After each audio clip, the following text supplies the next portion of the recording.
That was not easy. This is the highest peak we've ever summited. We did it. We're climbing a volcano today. Acatenango Volcano is the tallest volcano in Central America and stands at 3,973 meters. One of the highlights is its proximity to the very, very, very active Fuego volcano. It's volcano climbing time. We're gonna climb that thing. There are several trekking companies to choose from. We went with Wicho and Charlie's. They have great reviews, bilingual guides, plenty of warm gear to choose from, and it tell you exactly what you need. I have not packed a backpacking backpack since our very first trip in 2014. Long rope bridges. And we have a big time limit. I feel like I'm on, what's that reality TV show to travel on? The Amazing Race. The Amazing Race. We're on the Amazing Race right now. But nobody wins. They talk you through the details before you leave. For example, you need 4 liters of water per person because you donate a liter of water for dinner and breakfast at base camp. During the hike, it's like on between 3.5 to 5 hour hike. Okay, it really depends on your pace. We have one guy, bilingual guide, so you don't have any communication issues with them. We have one bilingual guide for each 6 people in the group. Okay, so the group will start like to split naturally. When I say start to split, it will be like fast hikers, regular hikers, slow hikers, and this was a bad idea hikers.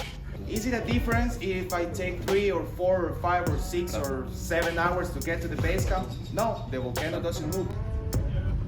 So it's about a 45-minute bus ride to the trailhead where you sunscreen up and kind of prepare for the rest of the day. It was also recommended to pay a little extra for trekking poles, and we hired a porter to carry my bag, which had all 8 liters of our water, which was like 17.5 pounds. It's not our first time trekking, but it feels like it. It's definitely our best time trekking so far. Yeah, we're in considerably better condition than we were when we were in Nepal. I also don't have a backpack. That's true. You will soon. Let's just keep in mind when you hear all the panting that it's a volcano, so it's basically just straight up the whole time. Can't not pant.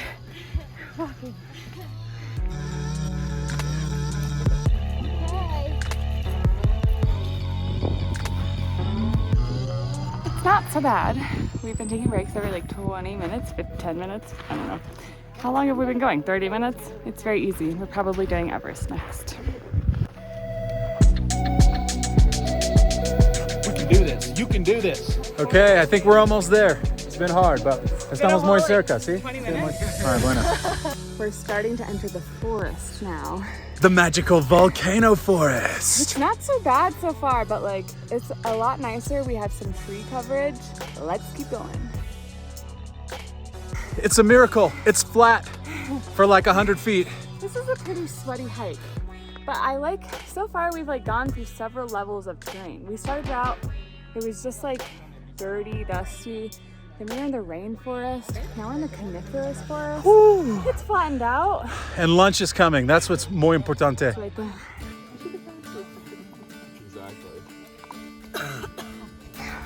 So winding our way up the trail, there's something that we see quite frequently.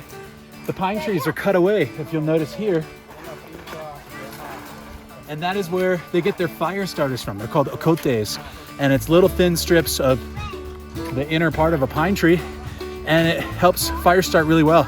That trend hasn't caught on in the US yet, but we'll see what happens. Coming soon. I'd also like to point out that we did this hike with a few of our friends, 2 of which have a 4-year-old who totally killed it on this pretty difficult hike. So the walk is definitely not a piece of cake, but it's also not pro Everest trekker climber level. So I'd say pretty much anyone considering doing this trek, go for it. If you're reasonably athletic, you can definitely crush this hike.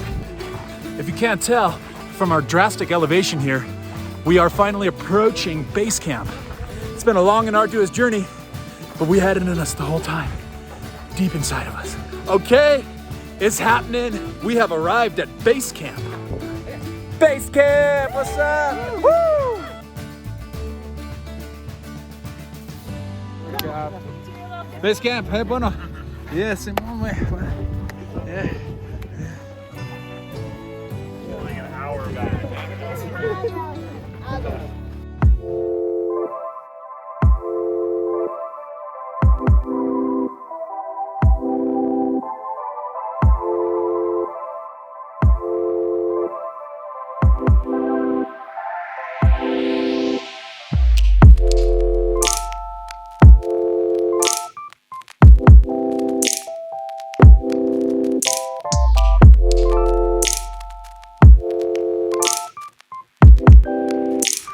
It was a long day of hiking, mostly in the direct sun, but as soon as we got to base camp, the temperature plummeted and I finally understood why we were carrying all those winter clothes up the volcano.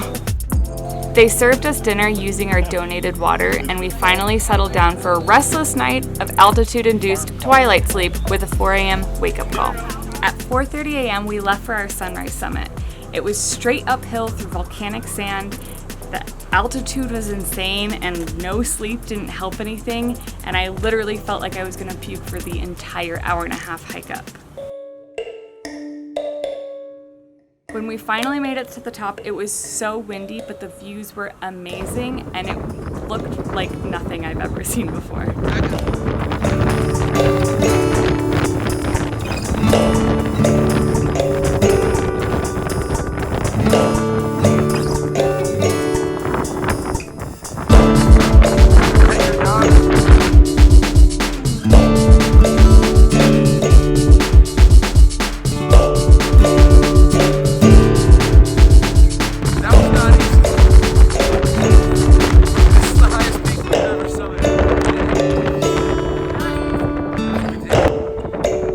All in all, it was probably too soon for me to want to do it again, but I think that everyone should do it. It's an amazing opportunity. Hiking to the top of a volcano, it was incredible.